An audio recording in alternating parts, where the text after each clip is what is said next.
Okay, flat out the best scene in this episode I honestly felt was the Tsukiyama scene. When that dude showed up, that nut job, I was just like, I was dying laughing. I was laughing out loud. And normally, like, I don't really do that in like most, scenarios or whatever, but I was dying, and that made the episode for me way much better than I ultimately was looking at it at first. You see him, the return with Banjo and everything, like, yeah. So the beginning of this episode opened up really fucking hype. It was hectic. You got Kaneki and Ayato busting Naki out of jail. It was like, yo, this is some crazy ass shit. So it started off really action packed, and I was like, this is the Tokyo Ghoul that everybody signed up for. We want to see that craziness and everything. And just the art and animation of this episode looked way better than last week's episode. Like last week's episode, very simplistic and, just kind of stiff, and the art didn't look too good. This week, the art was back on top, and I was like, hell motherfucking yeah. So art and animation in this episode definitely looking crisp and clean. Some of the scenes, especially when Kaneki was going in, I was like,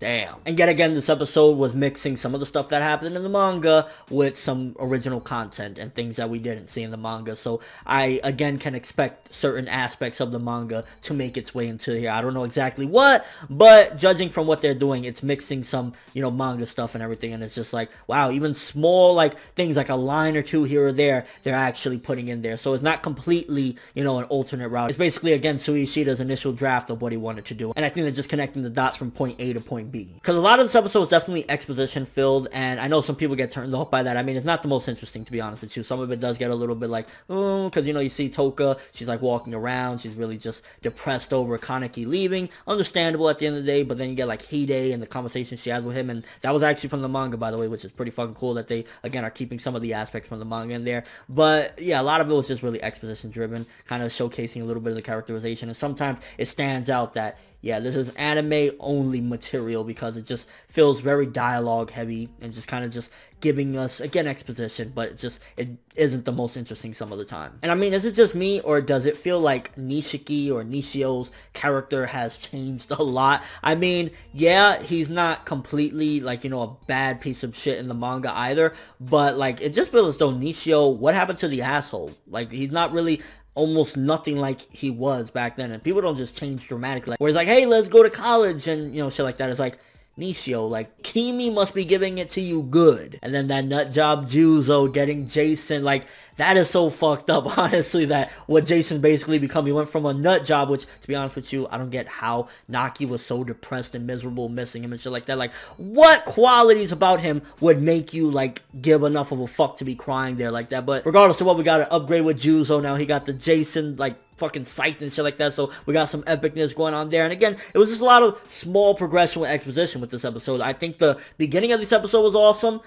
Pretty much everything in the middle was just kind of like, draggish a little bit, explaining things, getting a little bit of, like, what's going on with these characters. And then the ending was epic. And something very interesting, because they're changing things up, so I don't know. It could be totally different from the manga or whatever, but when Hinami went to meet the, favorite author of Kaneki or whatever, and she went to get him that gift, the signing and whatnot, it was very interesting the way the character was acting compared to the one in the bandages. There was even a certain line, Kaneki Ken, that obviously anybody would have bring that, caught that, would have easily put two and two together, whatever. Now, I'm not saying that that is the same character, and again, certain aspects of what we know from the manga has been changed, so who knows. But it definitely feels as though it's foreshadowing that way, to be honest with you, because it's just kind of like a little odd and a little strange. But at the same time, again, things are different from the manga, so I don't really know. But either way, the foreshadowing is clearly there. And you can see while Kaneki has changed a lot, he's like, just fucking shit up, not giving a rat's ass about anything.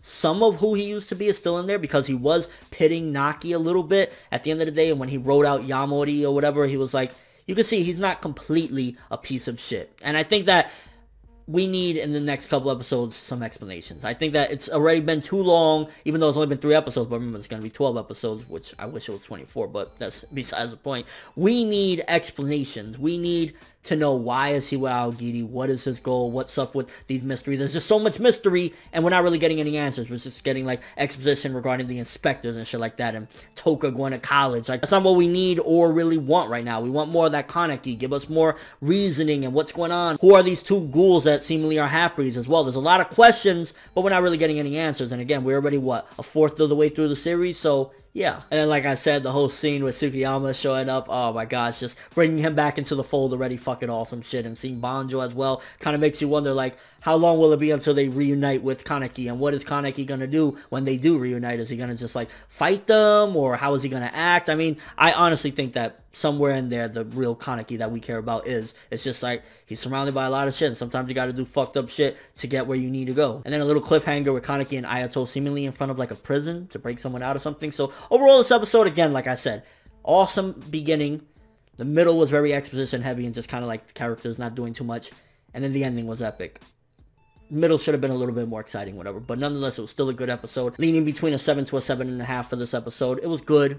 Again, I think we need less exposition, more revelation. That's one of the big things I was saying. Honestly, more focus on Kaneki, less focus on, like, Toka wants to go to school. And it's interesting because in the manga, again, a lot of those aspects were in there as well, but it was less clear on that. And I remember thinking to myself, like, why is Tsuyoshida just not giving Toka that screen time?